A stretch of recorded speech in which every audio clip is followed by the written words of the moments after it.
마이FM 91.3MHz 서대문 공동체 라디오 주민 서대문 듣고 계십니다. 자, 꽃다지의 주문까지 듣고 오셨습니다. 아, 오랜만에 들으니까 좋네요. 네. 네. 우리도 종종 민중가요도 좀 틀어요. 뭐 원하시면 언제든 씁니다. 뭐 저는 뭐 노래의 그 바리에이션이 굉장히 넓기 때문에 다 듣습니다. 우리 잠깐 이제 음악 노래 나오는 동안에 그 이태원 이제 그 특별법 관련된 얘기 하다가 거부권이 아니죠. 제2 요청. 그게 뭐 거부권인가요? 네, 대한 이야기 하다가 이제 그 제2요청하면서 거부를 하면서 이제 뭘 이렇게 하겠다라고 했었던 거. 지원을 더 네. 뭐 유가족에게 이런 지원을 하겠다라고 했었던 것이 법이 없으면 이제 근거가 없이 어떤 금전적인 뭐 이렇게 혜택을 준다. 네. 그러면 사실상 이제 대통령의 선거법 위반이거든요. 이게 대통령은 이제 선거 나갈 일이 없어서 해야 되는 거야. 아니요, 그건 이제 탄핵의 사유가 될 네, 수도 있죠. 그렇군요. 네. 그러니까 근거 있게 해주면 되는 건데 약간 이 당사자라면 기분 나쁠 것 같아요, 진짜. 이게 뭐 이렇게 규명해달라. 그러니까 일종의 떡 달라고 오는 애 취급을 하고 있는 거잖아요. 그러니까 했다 이러면서 약간 그래서 조금 기분이 썩 좋지 않을 것 같다라는 생각이 좀 들었습니다. 자, 우리 이제 선거 얘기를 좀 해야 되는데 그 을부터 얘기하죠. 의뢰는 지금 4명. 국민의힘에서 어디가? 국민의힘에서 4명의 지금 후보가 공천을 신청했습니다. 네, 공천 신청을 했고 여기에 이제 출연하셨던 이동호. 이동호 전 자유한국당 위원장, 여의도 연구원 상금 부원장이라고 하는 네. 예. 그다음에 김수철 전 시의원, 네, 김수철 전 대통령직 인수위 기획위원. 네. 그다음에 송주범 전 서울시 정무부시장. 네. 네. 그다음에 지금 국민의힘에서 공천 신청한 사람 중에 가장 전국에서 가장 이제 우리 어리다고 표현하기 그러니까 젊은 네. 2003년생인가요? 네, 2003년생. 네, 2003년생. 2003 네, 2003년생 연세대학 출신의 이규인이라는 후보가 네, 서대문 의뢰에 등록한 걸로 알고 있습니다. 현재 국민의힘 법사정책자문위원. 네, 네. 2003 이렇게 돼 있길래 저는 오타인가? 2003학번인가? 약간 근데 막 찾다 보니까 2003년생이더라고요. 네. 거의 대학 졸업할 때쯤에 근데인데 2003년생이면 아직 졸업 못한 거 아닙니까? 아니 우리 그렇죠. 대학 졸업할 때쯤이잖아요. 그렇죠. 그때 지금 어쨌든 2003년생이면 지금 졸업을 못한 거죠. 이제 21, 22 한국 나이로. 22 뭐 이런 거니까. 그러면 그게 뭐 2학년, 3학년? 네, 뭐 군대를 군대를 갔을지는 모르겠지만 군대 갔다 왔으면 뭐 한 여전히 1학년이거나 2학년이에요. 네, 뭐 한 2학년 정도 되겠죠. 군대 갔다 왔으면. 그러네요. 예. 근데 재밌는 거는 갑에 그 면세자격자인데 갑이 아니야. 갑에 공천 신청을 한 게 아니고 을로 공천 신청을 했더라고요. 누가 코치해준 사람이 있나 봐요. 근데 잘 안 맞는 것 같아서 이게. 아무튼 뭐 네. 이렇게 해가지고 4명이 지금 각 축정을 펼치고 있고 뭐 갑도 좀 이따 얘기하겠지만 재밌는 거는 그래도 검사 한 명 날라오지 않을까 했는데 을은 뭐 아니 갑이든 을이든 간에 서대문에 뭐 검사 없이 그냥 넘어가는 것 같아요. 그러니까 국민의힘 입장에서는 그만큼 험지이거나 뭐 험지이기 때문에 무관심하다 약간 이 정도면 거의 뭐 호남 대접 받는 거 아닙니까? 호남 대접. 근데 전반적으로 진짜로 국민의힘이 서대문 을을 좀 험지로 생각하는지 여러 가지 프로그램에서도 서대문 을에 대한 관심이 너무 없어요. 그러니까 을은 아예 언급 자체가 안 됩니다. 네. 네. 그렇지만 이제 국민의힘의 뭐 이 젊은 청년 빼놓고 세 분은 나름대로 지역에서 좀 활동을 하고 누비고 다니셨기 때문에 그런 부분에서는 그냥 잘 모르는 검사가 날라오는 것보다는 훨씬 더 경쟁력이 있을 거라고 봐요. 근데 제발 제가 부탁드리고 싶은 거 이분들이 이제 이렇게 보통 이제 요즘에 이제 후보들이 녹음해가지고 이렇게 전화해가지고 자동답처럼 하는 거 있잖아요. 어제 너무 많이 오더라고요. 저도 엄청 많이 왔는데 다 설문조사라고 뜨는데 그 전화하면 이제 후보가 당사자가 이렇게 얘기하는 건데 이거 워낙 많이 오기 때문에 잘못 만드시면 비교됩니다. 그렇죠. 이거 제가 여기 이제 누구라고 말씀을 안 드리는데 지금 을에 나오신 어떤 후보가 했는데 이거 보나마나 어제 을에서 한 통화, 갑에서 한 통화 이렇게 받았어요. 그러니까 이게 보나마나 저는 관악구 내서 또 받고 막 이러니까 엄청 많이 봤는데 보나마나 사무실에서 휴대폰으로 녹음한 것 같은 음질을 이렇게 전화로 하는 건데 어차피 같은 돈 내시는데 왜 이렇게 녹음을 하셨을까? 근데 저도 선거 나갈 때 그거 이제 전화 돌렸었거든요. 네. 제 기억에도 저도 그냥 휴대폰으로 녹음한 것 같은데. 그러니까 그거를 하고 나서 다 들었을 때 음질이 좀 괜찮다 싶으면은 그런 건데 여기는 음질이 너무 안 좋더라고. 아니 저도 이게 한 30초예요. 20초인가 30초인가 그래요. 그 20초를 한 10번을 해가지고 제일 괜찮은 것도 하는 제일 거죠. 괜찮은 걸로 이제. 근데 이건 되게 한 거죠. 성의 없어 보이더라고요. 그래서 부디 좀 잘 하시라 이런 거고 여기가 지금 5대 5인가요? 5대 5죠. 지금 그 경선을 하게 되면 국민의힘이? 국민의힘이 아닌가? 저 7대 3인가로 알고 아, 있는데. 예. 여론조사 7 당원 네, 3. 네. 네, 민주당은 1대 1인 거고. 그렇죠. 1대1인 거고. 네. 그 어떻게 될지 모르겠네요. 소문이 많이 이게 워낙 무관심한 동네여서 그런지 몰라도 소문이 엄청나게 막 돌아다닙니다. 막 굉장히 주로 어떤 소문이 도나요? 이동호- 제게까지는 잘 안 들려서. 이동호 후보에 관련된 소문들이 이제 뭐 어떤 그- 방송에서 말하기 어려운 그렇죠. 건가요? 네. 그러면서 이제 누가 될 것 같다 후보가 네. 국민의힘 후보가 누가 될 것 같다 이러면서 이제 뭐 그 후보가 되는 그러니까 그 사람이 왜 후보가 되냐 하면은 이러이러한 이유 때문이다라고 하는. 그거야 모든 선문에서 다 네. 이제 구전으로 다 만들어서 전파시키는 거죠. 그래서 뭐 소문이 막 오죠. 근데 뭐 하여간 그렇습니다. 네. 네. 그렇고요. 국민의힘 알아봤고요. 네. 그다음에는 민주당. 어차피 이제 진보당이나 다른 데까지 다 얘기하고 마지막에 민주당 얘기할게요. 그래요. 네, 진보당은 이제 계속 얘기하다시피 전진이. 이미 이제 전진 후보로. 문제는 이게 갑을 이걸 한 대 퉁쳐서 얘기하면 지금 진보당의 문제는 후보가 뭐 어떻게 했다 그런 얘기의 문제가 아니라 그리고 뭐 준연동제 관련해 가지고 이제 선거제가 준연동형으로 가기로 결정했잖아요. 이제 그러면서 그게 통과된 건 아니지만 어쨌든 뭐 가장 다수당의 결정이 그렇게 됐으니까. 이거는 뭐 그렇게 됐으면 가는 거지 뭐. 근데 그 상황에서 진보당이 어떤 선거 전략에서 어떻게 되느냐에 따라서 후보들이 다 사라질 수도 있는. 그 진보당은 중앙당 차원에서 이 선거제 결정을 하기 전에 당에서 제안을 했어요. 민주당에 제안을 했죠. 네, 이렇게 이제 야권 네.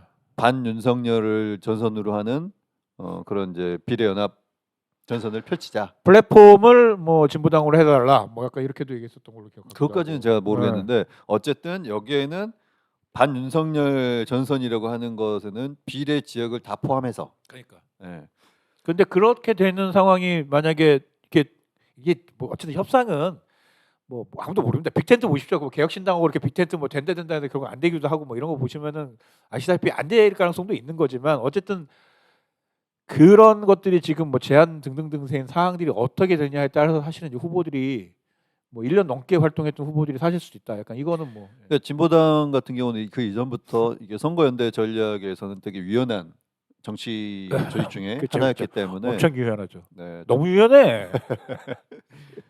그래서 전반적으로 이제 전국적으로 모든 지역 그 후보들이 다 이렇게 빠지진 않을 거고 그렇게 하진 않겠죠. 예를 들면 영남은 웬만해서는 다 후보가 출마하는 걸로 되겠죠. 그 다음에 또 호남도 그러겠죠. 호남도 웬만하면 다 출마하는 어. 걸로 될 텐데 네. 중요한 건 이제 그렇죠. 수도권에서는 네. 좀 이제 그런 조정이 좀 많이 될 수도 있지 않겠나. 그러니까 애들은 뭐 창원이나 뭐 울산 이런데 몇몇 지역구 같은 경우도 조정을 해야 되는 게 있는 거고 그리고 이제 뭐 서울 수도권에서도 이제 몇 개 예를 들면 이제 뭐 정의당까지만 판을 집어 넣는다고 치면은 뭐 정의당 같은 경우는 뭐 연수 아니면 고양 뭐 이런데 어떻게 할 건가에 대해서 이제 이게 필요한 거죠. 이제 고차 방정식 중에 더 어려운 거는 하나는 이제 예를 들면 그 비례 연합 정당을 한다고 했을 때 네.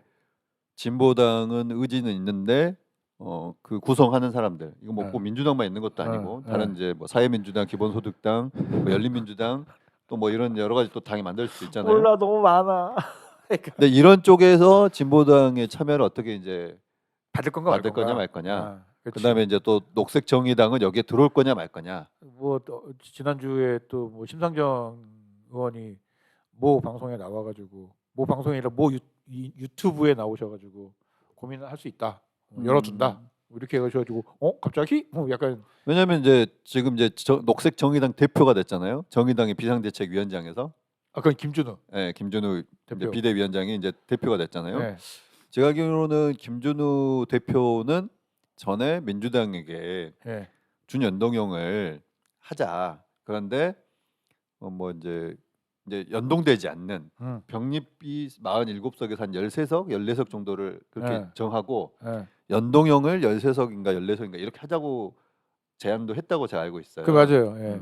그렇다는 거는 함께 할 수도 있다라는 뉘앙스도 포함되어 있는 거 아닌가라는 생각도 들고 근데 이제 또 정의당의 입장에 봤을 때는 민주당 그쵸. 이중대라는 이제 굴레를 벗어나야겠다라고 했을 때는 혼자 가야 되는 거죠. 그냥 녹색당하고만 하는 이 선거연합 정당으로만 갈 수도 있다. 근데 뭐 다 열어두고 고민할 것도 되고 그리고 또 민주당에서 썩히 또 지금 보니까 되게 냉정하게 말하면은 뭐 녹색정의당 지지율도 얼마 안 되는데 이거 받아야 돼. 약간 이렇게 얘기하는 사람도 있어서 뭐 어떻게 될지 아무도 모릅니다. 근데 이제 전반적인 그 소위 말하는 반윤석열 전선이라고 했을 때 네. 그때는 저는 다 포함해서 하는 게 제일 아니 적절하다.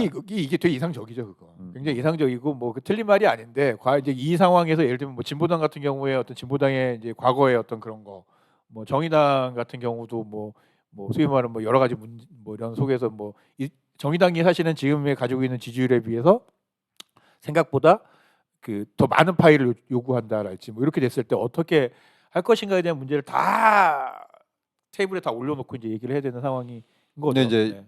어떤 이제 정치 평론하는 사람들은 그런 얘기도 하더라고요.